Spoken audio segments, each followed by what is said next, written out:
Pada rapat hari ini saya ingin menyampaikan juga bahwa mudik semuanya akan kita larang.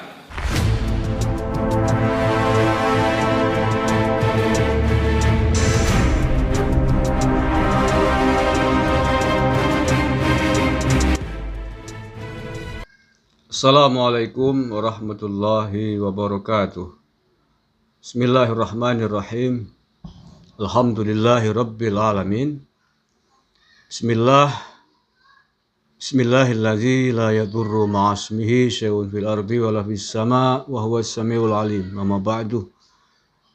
Bertemu kembali saudara-saudaraku sebangsa dan setanah air dengan KB Nusantara. Mudah-mudahan kita semuanya selalu dalam lindungan Allah, Tuhan yang Maha Pengasih dan Penyayang. Amin ya rabbal alamin. Presiden Jokowi akhirnya membuat sebuah keputusan yang pasti. Per hari ini, hari Selasa, tanggal 21 April 2020, Presiden Jokowi telah mengeluarkan keputusan bahwa mudik pada akhirnya dilarang oleh pemerintah. Nah, lebih lengkapnya kita simak berikut ini keterangan dari Pak Jokowi. Saya ingin langsung saja dari hasil kajian-kajian yang ada di lapangan, pendalaman yang ada di lapangan, kemudian juga dari hasil survei yang dilakukan oleh Kementerian Perhubungan, disampaikan bahwa yang tidak mudik 68%, yang tetap masih bersikeras mudik 24%, yang sudah mudik 7%. Artinya masih ada angka yang sangat besar, yaitu 24% tadi. Kemudian yang kedua, yang berkaitan dengan Bansos. Bansos sudah mulai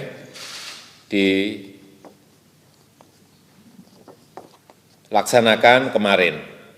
Pembagian sembako untuk Jabodetabek, kemudian kartu prakerja sudah berjalan, minggu ini juga bantuan sosial Bansos tunai juga sudah dikerjakan. Dari sinilah kemudian saya ingin mengambil sebuah keputusan. Setelah larangan mudik bagi ASN, TNI Polri, dan pegawai BUMN sudah kita lakukan, pada minggu yang lalu, pada rapat hari ini saya ingin menyampaikan juga bahwa mudik semuanya akan kita larang. Oleh sebab itu, saya minta persiapan-persiapan yang berkaitan dengan ini mulai disiapkan. Saya rasa itu yang bisa saya sampaikan.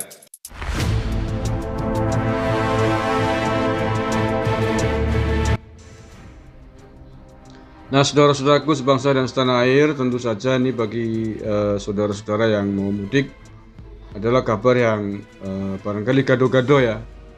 Kita semua memahami campur aduk perasaan panjenengan semuanya, antara rasa rindu dengan orang tua, dengan kerabat di kampung, dan antara kesusahan, kesulitan ekonomi yang juga dihadapi secara bersamaan di Jakarta atau di tempat-tempat yang lain. Seandainya bahwa larangan mudik ini tidak terkait dengan wabah corona, barangkali mungkin situasinya akan berbeda gitu ya, karena masih bisa tetap mencari nafkah, bisa tetap bekerja dengan senang hati, tidak dibatasi keluar rumah, keluar ke berbagai tempat tujuan yang lain. Nah, kali ini adalah tidak boleh pulang, sementara di Jakarta juga tidak boleh keluar kemana-mana. Ada PSBB ya, dibatasi segala aktivitasnya, sehingga praktis banyak sekali saudara-saudara yang kehilangan mata pencaharian, kehilangan penghasilan. Tetapi bahwa mudah-mudahan bantuan ekonomi yang diberikan oleh pemerintah bisa mencukupi itu, walaupun tentu saja jauh dari kebiasaan, jauh dari harapan. Jadi memang sangat berat lah, saya bisa memahami, bisa mengerti ini, sangat berat untuk dilakukan. Semua saya kira tahu bahwa maksud pemerintah melarang orang untuk tidak mudik dulu tentu saja dalam konteks mencegah penyebaran virus corona yang masih sampai hari ini belum teratasi dengan baik.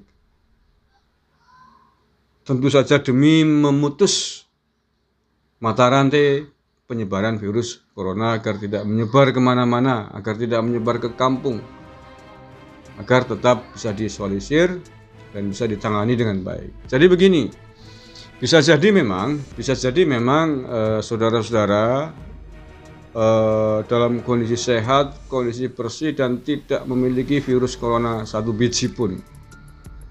Tetapi ketika kemudian melakukan perjalanan mudik di jalan, akan bertemu dengan banyak orang, melewati banyak pos, tempat peristirahatan, bersentuhan dengan berbagai macam benda yang siapa tahu benda-benda itu adalah benda-benda yang habis disentuh oleh orang yang punya virus corona.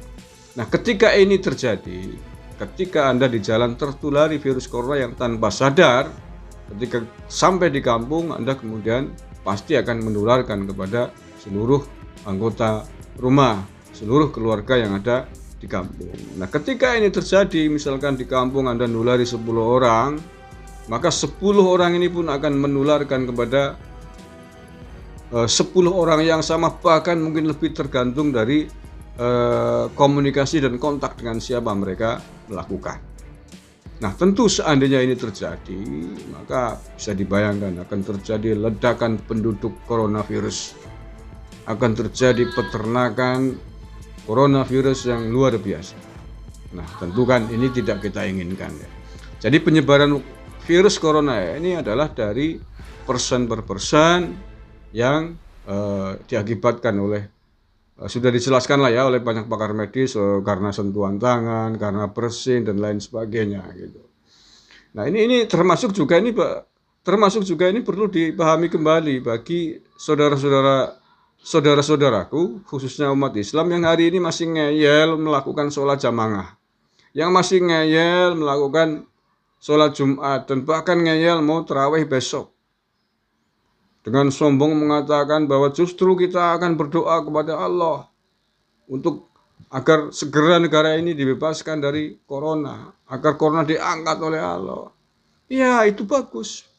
Berdoa itu bagus, dan memang kita diharuskan berusaha lahir dan batin, berusaha batin dengan berdoa. Tetapi usaha lahirnya adalah tadi kita dengan menjaga jarak, dengan mengurangi kerumunan demi memutus mata rantai ini.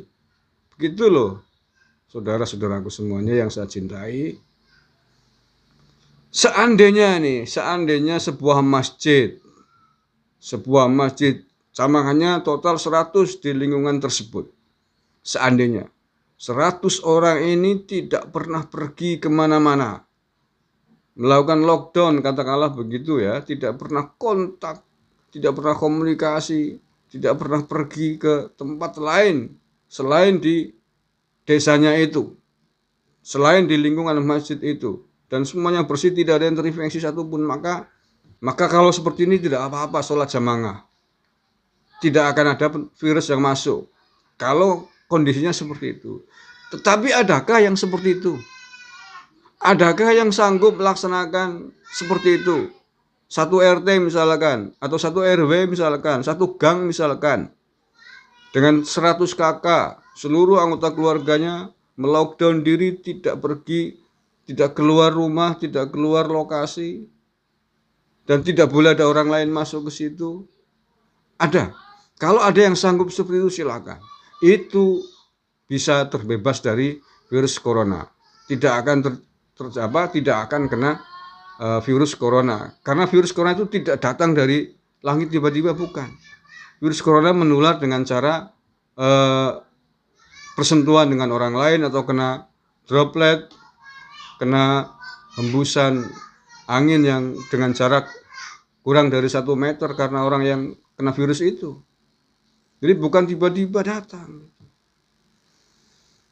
Nah, makanya tadi itu biar tidak biar steril. Ini kan untuk antisipasi saja, antisipasi agar jamaah masjid itu, masyarakat di sekitar masjid tidak terkena virus. Caranya tadi dengan membatasi diri, dengan sementara meliburkan diri untuk tidak dilaksanakan sholat jamaah. Karena tadi itu, walaupun anggotanya atau hanya orang dari komplek masjid itu, tetapi sebelum masuk ke masjid, sebelum melaksanakan sholat jamaah, dari manakah 100 orang ini? Habis bertemu dengan siapa 100 orang ini? Menyentuh apa di mana? Adakah yang menjamin mereka tidak terkena virus corona? Adakah yang menjamin mereka bersih, tidak terinfeksi virus corona baik di luar fisik maupun yang terhirup di pernafasan? Kan tidak ada. Nah, dalam konteks inilah antisipasilah. Dalam antisipasi ini, maka sementara diliburkan sholat jamaah dan seluruh perkumpulan besar yang lain, tidak hanya sholat jamaah, begitu juga bagi penganut agama yang lain. Begitu. Agar memotong mata rantai penyebaran virus corona ini. Itu ya, mudah-mudahan ini bisa diterima, bisa dipahami bagi saudara-saudaraku yang berniat mudik. Karena sudah ada peraturan dari pemerintah dilarang mudik, maka ya kita bersabar lah ya, sambil berdoa kepada Allah. Mudah-mudahan wabah dan bencana ini segera selesai dari tanah air ini dan kita akan menyongsong kembali kehidupan yang normal, yang lebih bahagia, lebih makmur, lebih sejahtera. Allahumma amin ya rabbal alamin. Wallahul muwaffiq ila aqwamit thoriq. Assalamualaikum warahmatullahi wabarakatuh.